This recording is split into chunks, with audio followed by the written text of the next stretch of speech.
One of the questions I tend to get asked quite a lot is whether or not my company qualifies as a trading company for the purposes of entrepreneurs relief.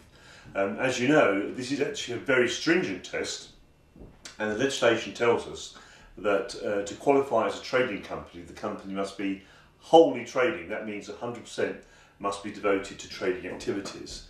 But there is also a caveat or a proviso in the legislation that says that if the scale or level of non-trading activities is not substantial, then that will actually fall within the trading company definition. So what this has meant is we now have a sort of 80% to 20% test in relation to whether or not our company is a trading company or not, i.e. if the trading element of a company is more than 80%, then we would qualify as a trading company.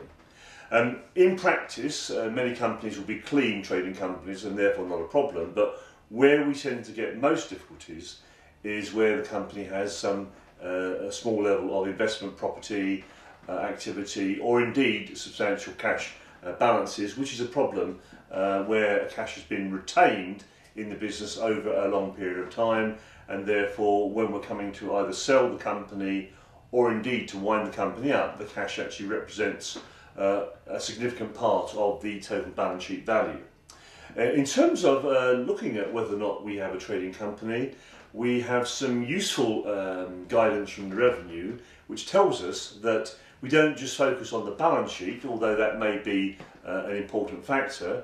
There are a number of other factors that we need to consider, such as profits, turnover, expenses, and employee and management time. And therefore, in situations where on an asset basis the level of non-trading, maybe cash, excess cash, is substantial, it's very normally it is possible to construct a very valid argument that all the other measures of activity, i.e. sales, profits, management time, employee time, etc., are all more or less 100% trading.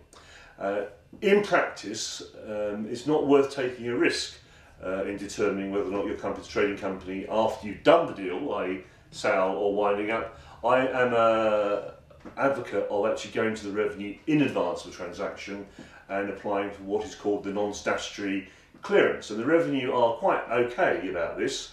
They don't actually answer these questions on a hypothetical basis. In other words, there has to be a particular transaction that is on the table or you have in mind. But if you do have a transaction that is going to occur, the revenue will, under the clearance procedure, be happy to confirm whether or not your company is a qualifying company for entrepreneurs relief purposes.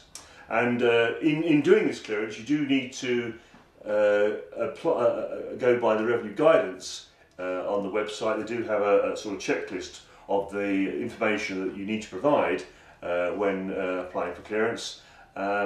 And what you need to do really is to rehearse in that letter the relevant technical arguments in support of trading company status. So, as I mentioned just before, you might say, well, on the balance sheet measure, the net assets are mainly non-trading because of maybe substantial cash.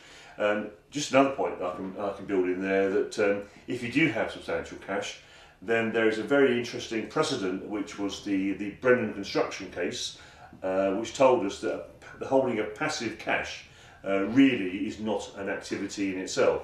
And that was a case on small profits tax, as it were, for corporation tax purposes. But useful, that decision, because we can say that if you've got simply cash which has not been managed as an investment and is simply a passive cash holding, then that should really be out of the equation as to whether or not you've got trading assets versus non-trading assets.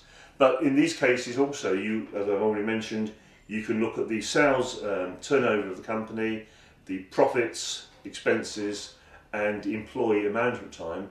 And in my experience is, in virtually all cases, once you look at those factors, you can articulate why that company is a trading company.